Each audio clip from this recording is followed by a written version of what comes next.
Sahabe cümlesi gördü anı, nur ayne envar celilay. Velakin kimse görmedi tamı, ne göz var ki göre o şemsin tamamı. Güneş bir zerredir nur Nebi Muhammed'den,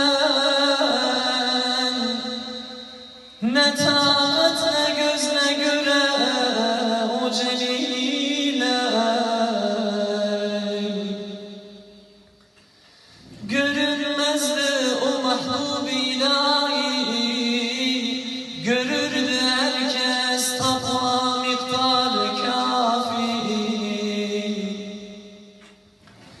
Eğer tamamıyla görünseydi o Hazreti Sultan-ı Mürsel, olurdu şerefkâr perişan. Kimi mecnun, kimi divane, kimi o sermest ve hayran olurdu. Olur şerre kimler güvenirdi?